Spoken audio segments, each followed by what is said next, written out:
It's Rob! Tony! We're in gaming! And that's you!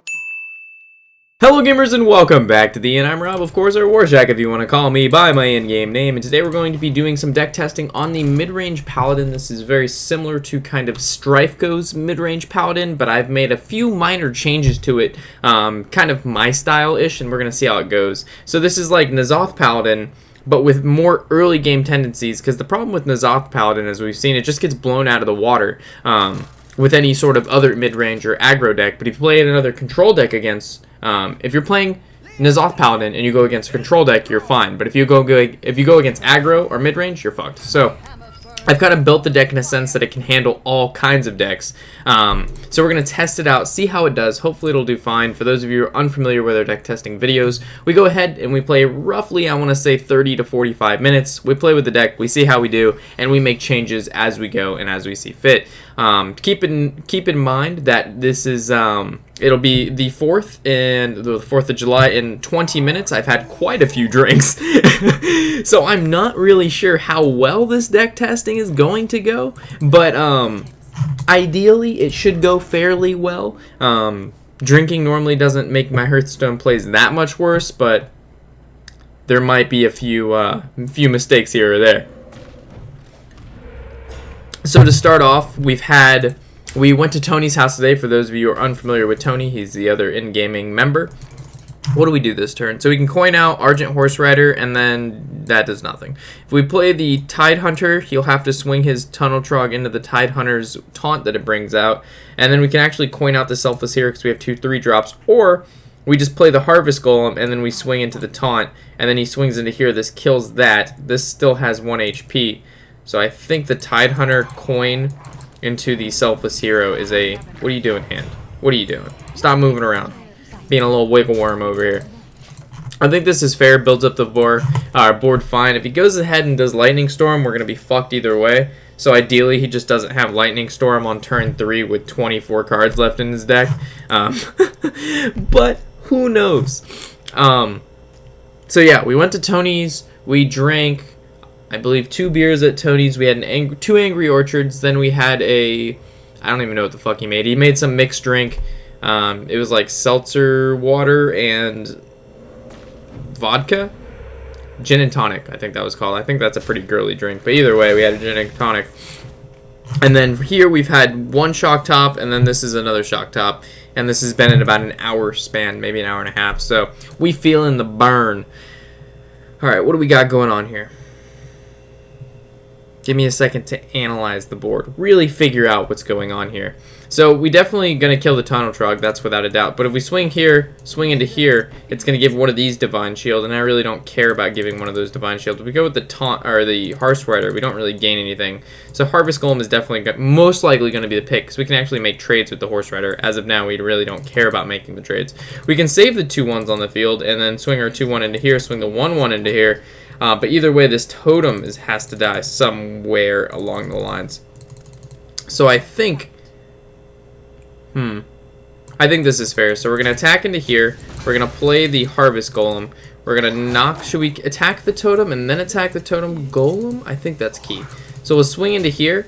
So that doesn't get Divine Shield. And then we'll swing into this, and hopefully it'll give the Harvest Golem the Divine Shield. If it gives the 1/1 Divine Shield, it's fine too. We still have board advantage now, and we have the ability to charge out a Horse Rider next turn. Some of you might be asking why I killed the totem, and the reason being is that first, he has Thunder Bluff. Second, he's got Flame Tongue Totem and Rockbiter Weapon. There's just tons of he's like basically a zoo deck in a sense, that you just want to be able to get rid of the creatures, so he doesn't have the ability to buff them or give them the power to have more attack than they normally would. There's the Rockbiter, probably onto the Squire to make the trade. Oh, he's going on to face. Okay. And then he uses the Squire to trade into the 2/1, so he kills the 2/1, now loses the Divine Shield. But the Rockbiter he used is good, because now he can't lay out the Doom Hammer and deal like 10 damage with the Doom Hammer in 1 turn. Okay, this is fine. So we actually could swing into here and then Horse Rider that, but I really don't like that, so we'll just go Golem into swing into his 1/1. So now next turn we can swing our 1/1 into the 2 and then swing our Harvest Golem into it, and then we can probably Horse Rider passive, which is fine in my opinion. We also have a couple stories to talk to you guys about since the travels in the last video I've made. I think I might do some free-to-play tonight. Drunk free-to-play sounds pretty fun. Yeah, it sounds pretty fun. We'll do some free-to-play. We're so close to finishing off that rogue deck. We need Tomb Pillagers, which kind of sucks because they're like the last wing in LOE. And then there's, what else are we missing? We got the Leroy Blood Mage, but then if we get Blood Mage, we can start working our way towards Freeze Mage. But then when we make Freeze Mage, we have to have Emperor, which means we have to unlock BRM, which is a lot of gold. Or a lot of dust. No. Yes, a lot of gold, which means we need to do more Arena. And if we do Arena, we're not playing with the Rogue deck. It's a vicious cycle, people. It's a vicious cycle. So, let's read some comments, and then we'll get into my stories. What is this shaman gonna do? Also, guys, I'm gonna turn off my mini fridge. I can hear it in the background making a whole lot of noise. Mini fridge.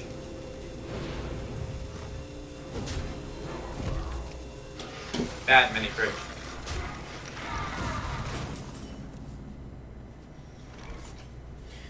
Whew.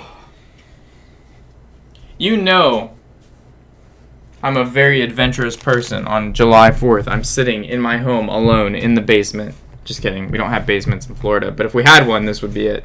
And playing Hearthstone, recording videos. Alright, so we could go Horse Rider, swing, passive, or we could go True Silver Champion, swing and turn. And we'll just, like, casually just die slowly against this shaman. Now, it's not that big of a deal. We both have very, not a lot of cards in our hand. So this turn we'll be able to swing our weapon into the 2-3. Horse Rider, make trade with the Abusive if he doesn't go face, or not the Abusive, but the Squire. And then we'll go ham with the Horse Riders. So on my Cthulhu Druid deck guide, a lot of you asked why I didn't include Bran in the deck. And the reason I didn't include Bran is because Bran isn't necessary in Cthulhu Druid, in my opinion. I like Bran more in the control, or not control, but Cthulhu Warrior, because you have the ability to gain 20 armor, and there's not that many Cthulhu buffers in the Warrior, but in Cthulhu Druid, there's a multitude of ways to buff Cthulhu, especially the Dark Arakoa, which you run 2 of, and that gives +3/+3. So you can run Bran, which is fine, but I just choose not to. So if we swing into here, this is a 2, this is a 2, then we go double Horse Rider, kill both of those, they lose Divine Shield, then they die to these 2. I don't know. There's no really other option. And then we just go like this. If there's another option, I would have taken it, but there's just not. So now the problem is he can kill both of our Horse Riders and he'll still have a Squire on the board. And then we'll play our Squire. And this Forbidden Healing ain't doing shit in our hand. But it will heal for quite a bit later on if he decides to Doomhammer. We're only running 1 Forbidden Healing, so it's not really that big of a deal. But card draw is important in this deck. Divine Favor wouldn't help us here. We do run Harrison for when he plays Doomhammer, so I'm not really sure what other card draw to run in the Paladin deck. Besides maybe like an Alkali to Pain, but that doesn't synergize well with what we're trying to do with it. So if you have any ideas for card draw, let me know. There's Lay on Hands and Solemn Vigil, but that also doesn't match what I'm trying to do here because there's no Doomsayers in the deck. Tyrion is pretty good. Unfortunately, the longer, like, this was a very, very slow turn for us. Like, if we would have drawn maybe like a True Heart or any decent sized creature would have been okay. Even like Keeper of Uldaman would have been fine because then we would have been able to make like a 3/4 and a 3/3. But now we just basically played nothing. But it looks like his turns are pretty weak. And he's been holding on to the card on his very left, which tells me this is probably some sort of spell. Definitely not a weapon, definitely not a creature who would have played it. So now the best card we can draw is Peacekeeper's fine, Uldaman's fine. We're definitely going to be playing the Tyrion, and that's going to be a wall. But he also could Hex the Tyrion, which is really bad. So, well, hopefully he doesn't have a Hex.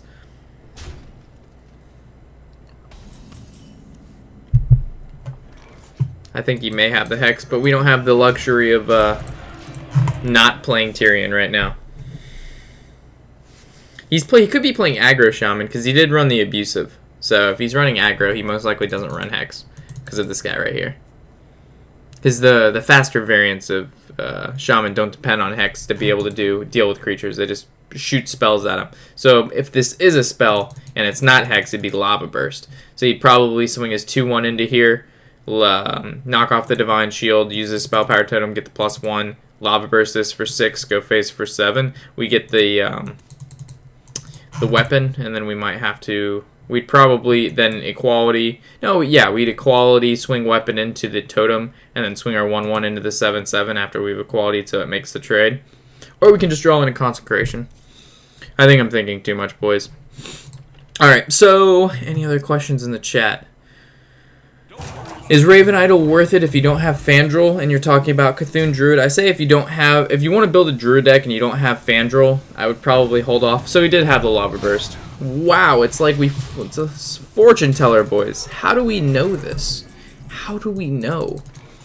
So this is going here. This is laying down on the board. The reason we did this is so we don't take 7 to the face. That's a lot of damage. We're at a pretty low health. Let's say we play Sylvanas here. We're taking at least, I want to say, 4 damage. And then if we take 4 damage, if he top decks any sort of spell, so let's say he top decks another Fireball. It hits us for 6, and he does 4. We were at 1. I think should we be risky?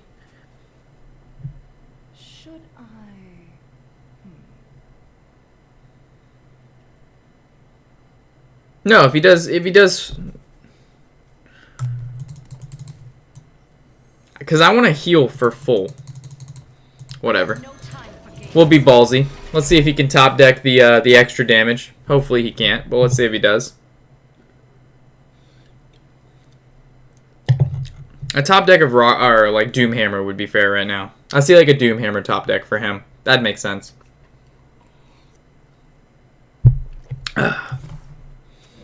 Totem, okay. Spirits, okay. So it looks like we're gonna heal for the 20.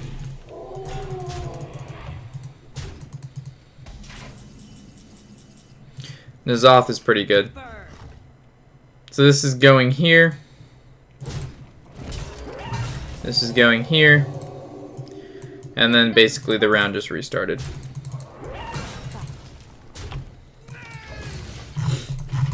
I guess I could have killed the 1/1 totem, because now he can swing the Searing Totem and his 2/1 into our Sylvanas, and then we just steal a spell power, but that doesn't do anything. But if Sylvanas dies, then we just N'Zoth, and we bring Tyrion and Sylvanas back, and we win.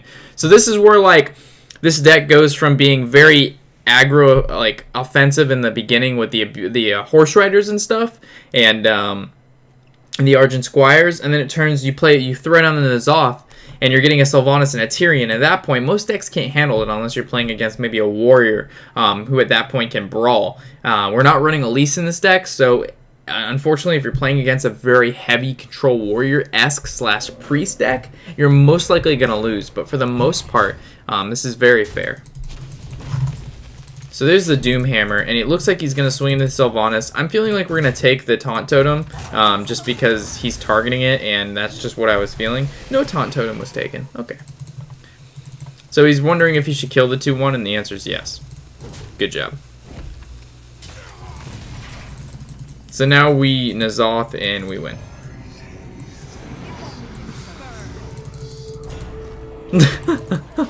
Like, look at that. Instantly concedes. I gotta save that. Oh man, that was some good shit right there, folks. That was some good shit. Oh man. Put that in the paint. Save that for later. That's a dank one, boys. Alright, any more comments in the chat? One day, all the good luck you have never seen will be unleashed. That day, that day you shall become a man. Just a boy. That's funny. Maybe one day I'll become a man. All my RNG will fuse together into like me getting legend very quickly 1 month instead of having to slowly grind my way up. Any new comments? Rob, try Reno N'Zoth Control Rogue. Did I read that right? Reno N'Zoth Cthulhu Control Rogue. You got me fucked up right now. I swear to God, I'm reading this right. Reno N'Zoth Cthulhu Control Rogue. Alright. What does that mean? What is it? I don't remember. It's like when you go to a bar. Oh, say no more. It's like when you go to a barbershop and it's like, I want a 10 kill streak, and they give the girl a helicopter as the haircut. You guys know what I'm talking about. It's funny as shit. Oh my god. I honestly, I'm sorry, man. I'm sorry, Dylan, but a Reno N'Zoth Cthulhu Control Rogue. That's a lot right now, man. I might go with N'Zoth Control Rogue. I can do that. But when you start throwing in Cthulhu Reno, that's a lot right now. Alright, so we could go with Rallying Blade, swing, or we can make trade there, keep Blade out, or we could just go Horse Rider. Wow, this is a pretty unique turn. There's a lot of pristine. I think we go with the Rallying Blade for sure. And then do we keep the Divine, or do we just get rid of the Divine, keep the weapon? We have a lot of weapons in this deck, so I like keeping the Divine Shield, to be completely honest here. It gives us the ability to make some decent trades next turn and have this creature live. I don't mind taking 3 yet. Maybe later on the 3 might hurt us, so we'll see. Can I switch Sonaris for like Ysera in the Cthulhu Druid deck? Let me think about that for a second. So if we play the Horse Rider swing, it's at 1, weak to Unleash. If we play the Harvest swing, we kill off our 1/1, not so weak to Unleash. I like this. I like keeping the Divine Shield on here. The reason Sonaris is good in that Cthulhu Druid deck is because it has the ability to combo well with Fandral. So I would say if you're going to replace this Sonaris with something, I would say Rag is your best bet, right? Because Ysera, you get the benefit right away, right? You get the card, but unfortunately when you play the Ysera, it doesn't actually kill anything on the field at the moment. If you play Sonaris, you get the taunts. So it's like you're blocking attacks or you're buffing creatures to make trades. But when you play Ysera, you're giving up your turn to like just sit there and do nothing basically, and then hopefully get, you know, a spell that you can use the following turn. So I would say Rag is your best bet if you're going to make a replacement of a high-end legendary like that. Okay, so if we go ahead and make the trade here, which we are, we'll see what happens. That's good. We could go Horse Rider swing, which I think I will. Well, we're going to play her first, and then we're going to make a swing like here. And then this is where the Darkshire comes in. Super dank. Check that shit out, fam. I bet this hunter did not see that coming in 1,000 years. The Harvest Golem pop into the Darkshire Divine Shield. Now if he plays Blood Knight, we concede and we go home. We're at home, but we go to bed. Alright, quick shot. Maybe an animal companion. What you got working with? Eagle Horn. You know what? I think that belongs in a museum, son. I think that's a really, really cool weapon you got there. I think it's so cool, I'll take it. I like that weapon. I like it a lot. And now it's mine. Alright, also, okay, so things I wanted to mention, I wrote in this little Word document here. I know I repeat myself a little bit, but it's very important that I bring this up in a second after we do our turn here. So right now we go balls to the wall, or we just tactically deal with this Savannah Highmane. We just casually make this attack here. We play the champion. We swing. But you know what? I really, really like balls to the walls. I think we're turning on the afterburners, boys. Check this shit out, fam. All right. So I got a Subway story, but we won't tell that right now. 2 things. Tip video ideas. I have not that I've run out of tip video ideas, but I've run out of tip video ideas. Like, I don't know what you guys want to see. I made the disenchant videos, so I can kind of like update them as time goes along, but that's kind of like, I'm going to do that anyway, right? So it's basically at this point, if you're like, I don't even know, I don't know. Like, general arena tips just seem so not cool. I don't know. I've already done general arena tips, and the information doesn't change. Arena is arena. I could do specific arena tips, but at that point, then it kind of unfocuses on ranked play and stuff like that. So if you've got any advice on what kind of tip videos or informational videos you'd like me to like pan out for you guys, I'd be more than happy to look into those. So we're just gonna go, I guess we just go face and see what goes on here. First we could have consecrated, but I don't feel like it. So it looks like we just win. Is it a bear trap? Okay, we still win. I was expecting like some crazy trap we haven't seen before to somehow stop the lethal, but he just didn't have it. Who would have known mid-range Paladin? Like, some person, I'll read the comment, but they were like, you should check out Strifeco's mid-range Paladin. But I was actually watching him on stream a couple nights ago, and I saw him play a variant of this deck, like I mentioned at the start. And it seemed fun, it seemed interesting, but I just didn't really like exactly the way he built it. I was like, yeah, I can make a couple changes here, and I think it might work a little bit better. Granted, we are still, you know, ranked 13 or 14, so his deck might be a little bit better, but I'm really liking the way we built it so far. I actually played a couple games prior to this on Tony's account with this deck, and I liked it a lot, so it's interesting to see mid-range Paladin come back. If it does, who knows, but this deck seems to be running pretty well. The problem is if you get hands like this, like you just like get a bunch of your high drops, or you get some of your utility spells. So you get like quality consecration, but those aren't cards you're necessarily looking for at the start of the game. So besides tip video ideas, pointing out highlights, guys, I now have a pretty huge external hard drive. It's 3 terabytes, so I'm able to save. Oh my god. Innervate out the teacher. How you doing? We're going to equality and then just kill it off. And now on his turn 3, he's just going to shapeshift, kill this, and then we can go ahead and Darkshire. But the problem with Darkshire is he wraths it. Oh. Okay.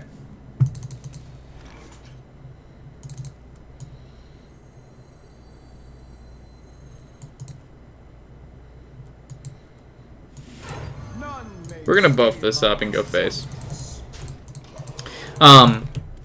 What was I saying? Oh yeah, we have a 3 terabyte hard drive, so now can, like, most of the time I had to delete all of the rendered videos after I post them to YouTube because I just didn't have the storage space to store all of these videos that I post, especially when we're posting one a day. These things are like the raw footage is anywhere between 5 to 10 gigabytes each. And then if you're doing, you know, anywhere between, you know, 1 to 30 videos a month and they're taking up 10 gigabytes each, we're talking about a decent amount of storage space. Plus, after you render them, pictures, editing stuff, normal processes on the computer. So I've got 3 terabytes now on this external. I'm hopefully getting another one soon. And so I'm able to kind of go back and take the highlights that you guys point out in the video. So for those of you watching, if there's something that, you know, stands out as something that could in fact be a highlight for a video in the future, like we've done our best of moments of Warshack, which you guys really seem to enjoy, which I'm really happy you do, please in the comment section below just highlight the section in which it happens so I can go back, pick out those highlights for you guys, make a cool video with that, and post it up. And I won't be able to make those videos without your help. There's no way I'm going back and watching all my videos and thinking, oh, that's funny, they're going to like this. No, I'm taking what you guys think is good and funny. So keep that in mind. So this almost makes me want to consecrate here. So we would like keep her into this and then consecrate. Or we could go like Horse Rider, swing, swing. But then that doesn't feel that great.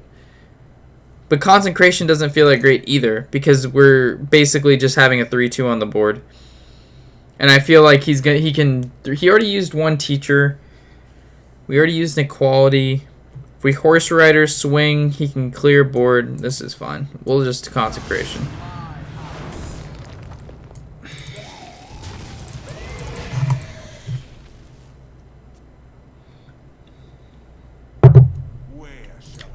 Charge. Nah, he stays bare. Alright. So, even if we charge out the Horse Rider, it's not going to be able to kill this. If we play this Darkshire now, so we're just going to go Harvest Goal and pass, and then that's it for now. There's no point to do anything else. If he has a Wrath, I guess we should have swung our 3-2 into there, but I think he's going to make the trade on his own. If he had Wrath, he would have used it 2 turns ago, unless he just top-decked it. Oh, God. This guy is a god.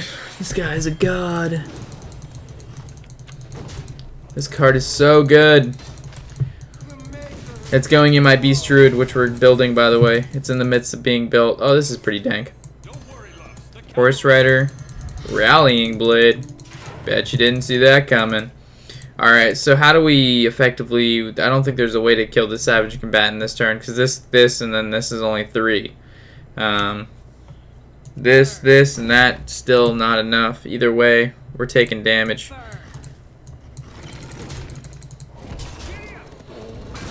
Yeah, there's no way to kill the Savage Combatant, so we'll just go face. We'll kill it next turn unless he has a swipe. So he just passive, swings into 3-2, swipe. Pay attention, class. Teacher, passive. Okay.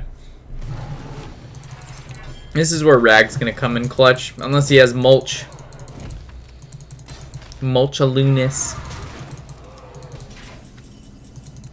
Haddison Jones. He's never going to have a weapon, but it's still good to keep.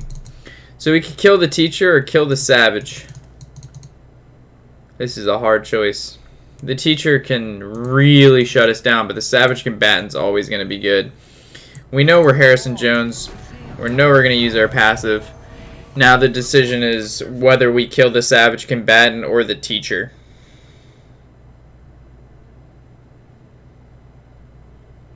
I'm going to make the decision not to kill the teacher. And I think this might be a mistake, but we'll see. Because I see like a swipe. Yeah, like a swipe passive kills our entire board. Saber, okay. Charge. Savage Roar. He's going face. Alright, shit. Well, Rag, you gotta... Is that game? No, that's not game. Nah, so we'll Forbidden Healing, right?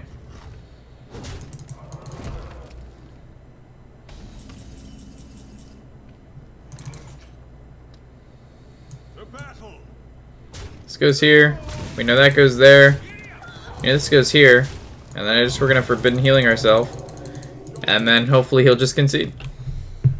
That was a very aggressive play he just did. Unless he has swipe. Swipe face kills board. Raptor's not scary. Kills this. We swing here. We Light Lord, and it heals us again for 8. He doesn't have Mulch. GG no hurry. GG no hurry. Or... Oh, wow. How annoying would that be? We go Darkshire, Tide, passive. Or we just go Light Lord, swing face. We'll go Light Lord, swing face. Light Lord heals Harrison, that's fine, because he can't deal 18 damage in one turn. If Light Lord heals us, that's fine too.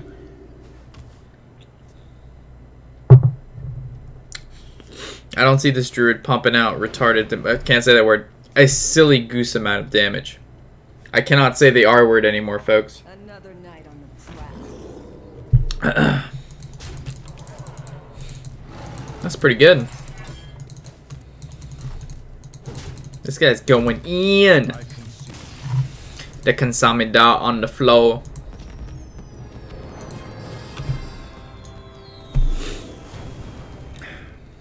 Wow! We'll play one more and then we'll call the deck testing here. Because then all our quests will be done, hopefully. Our total dominance, and then we'll play 3 creatures that are larger than 5 mana. So we only need to play 4 more. Then we'll play some free to play.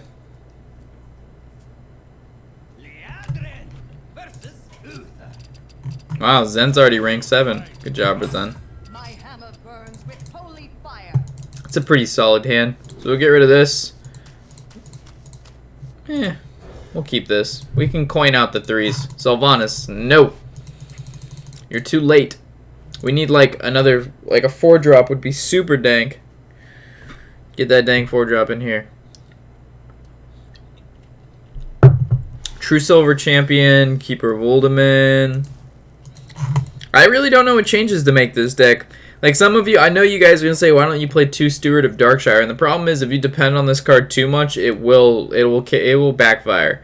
It's a good card, but it's just it only synergizes well if you've already set up a pre-established base for it to come into play on, and then you do well. But if you already have it in your hand and you have two of them, like, you haven't built the base for when you play her, you get like all the value she can give, whether True Heart has already been active and you use your passive and you give 2/1/1's Divine Shield, or you play like the Bilefin Tidehunter. Like, it depends on other things. She's just not good by herself, and that's the problem with her. She also doesn't synergize well with the Horse Rider because the Horse Rider already has Divine Shield. So there's some like nullifying synergies here. So I think one of her is fine. I think one of her is enough. I don't know what else. I don't know what to change. Like, Harrison is basically there because we don't run a ton of heal, right? So if we're playing against, like, say, a shaman or a warrior, and we need to deal with like their gore howl and shit. It's very important. So we could actually go with the coin. Yeah, we're gonna be. Oh man, this is dirty. This is gonna be super dirty. So we did this to set up the Bilefin Tidehunter. We also could have just gone Horse Rider swing, but I don't really like that play that much. Oh wow, that's a lot. That's pretty good too. So we could actually charge into him, but then that leaves her for open strike.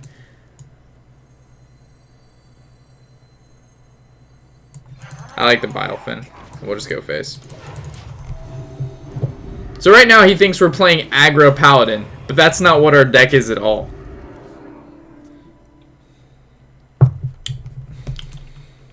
Like, that is just like, aggro Paladin is far from what this deck is. And then the whole game you could be playing around like Divine Favor and things like this. And then because this is at 4 HP now, we can go ahead and just True Silver Champion. And then kill this off and then just go face with everything else. Depending on what he plays here. I know the Technician's fine.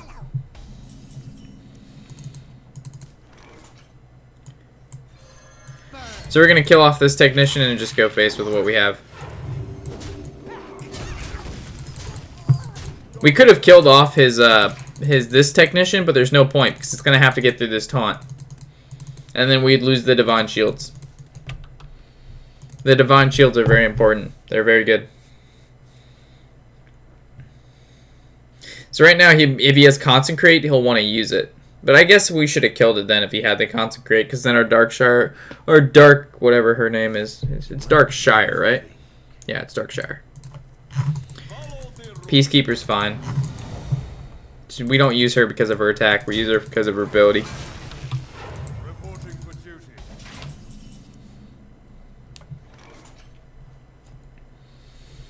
So we know this is going into here. That's without a doubt. We don't want to play another weapon because there's no point to it. So we definitely know we're playing this. We know we're doing this.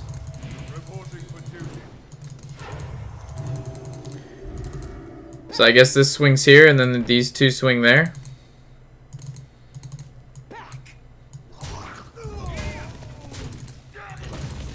Okay.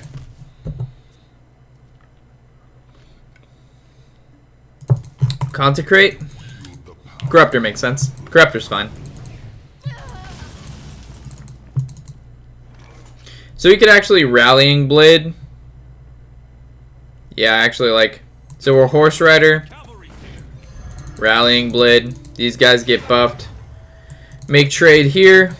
Kill off one of these guys who dies to a Consecrate, and we just go face with everything else. This is the mid-range portion of the deck. Like, this is what makes this deck so cool, guys. Like, it's just so unique in my opinion. Like, I really, really like this deck right now. Hopefully people just don't steal it and start playing this deck on ladder a whole bunch, because I think this deck, there's something to it, right? Am I like there's something to this. This is cool. It's hip, it's now, it's hot, it's Wool Shack's mid-range Paladin.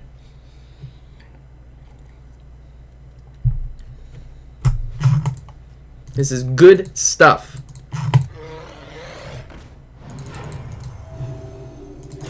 Like right now, he still thinks I'm playing aggro Paladin. Little does he know we're playing like mid-range N'Zoth shit. So if this goes into here, it has 3 attack. That's not good. Making this have 1 attack doesn't do anything because this has 1 HP, this has Divine Shield, and that has Divine Shield. So there's literally no point to do that. If we play Consecration, we have no 3-drop to follow up besides this, which at this point so we'd make like this. Nah, that doesn't make sense. It's almost like Sylvanas, swing with weapon. I have no time. Yeah, I like Sylvanas, swing with weapon. Yeah, this guy's like, holy shit, what is going on here?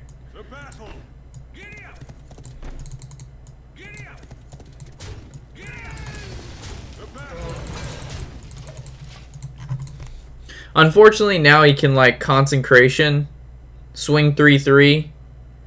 Yeah, here's a Consecration, no doubt. Equality cons? Yeah, Wild Pyromancer equality. Okay, that's fine. And now we just draw Tyrion or Rag and we win.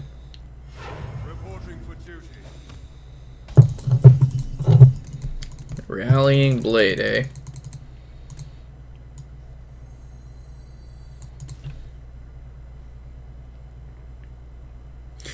So the question right now is, do we just start going face with all our weapons? Because theoretically we have like 6 and then 8. So we have 14 damage in weapons if we just go face. We've already used all of the people with this shit, so I think we just go face. Or do we kill off his 1/1? We'll kill off his 1/1.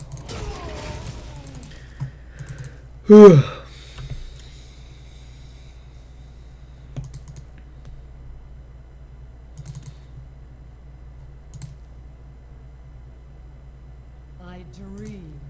Uh-oh. So equality is good for us? No equality.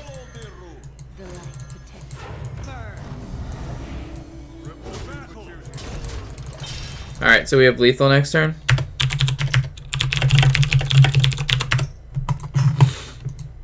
So we have 6 burst here, and then we have 9, 10, 11, 12 burst. Azure Drake is not enough. Consecration is. Please don't tell me you rip Consecration off the start. Wow, that heals you for 2 and kills our 3/3, so you take 1, puts you at 9. Humility, that puts you at 9 still. Did you attack into the recruit, though? What did you just attack into? Okay. So this is 6, and then 7, 8. We're 1 off lethal. So we should have swung our weapon that one time into that. Oh my god, that makes me so sad. Welcome to the Grand Tournament, champion. So he has 5, 9. If he has 2 Ysera Awakens, we lose. Oh. He might have lethal here.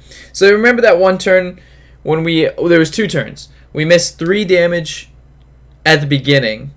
And then we also missed 3 damage because we swung our weapon into that 1/1 instead of going face, which would have been 2, which we were only 1 off lethal then. So that was my complete... If we lose this, it's because it's my fault and we didn't go face when we should have. But at that time, I thought our 1/1 was worth more just because Paladins don't have like a... Like, if he was a mage, like...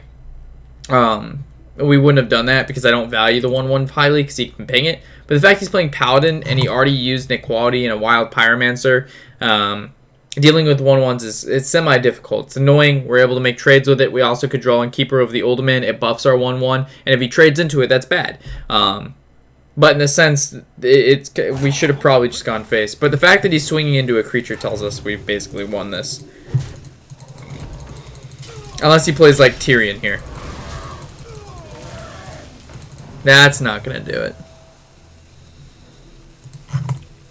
I don't wanna be... That's a good game, though.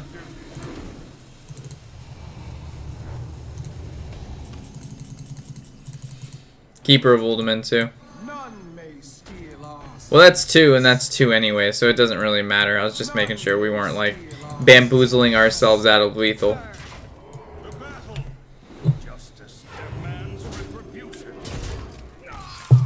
This guy has no idea what he just lost to. Alright, sick nasty, folks. Really liking this deck. I don't know when I'm going to post this video because I really do not want to play against my deck right now. I'm going to be completely honest. I don't want to play against this deck. So, depending on when I post this video is depending on how high of a rank I am when I post this.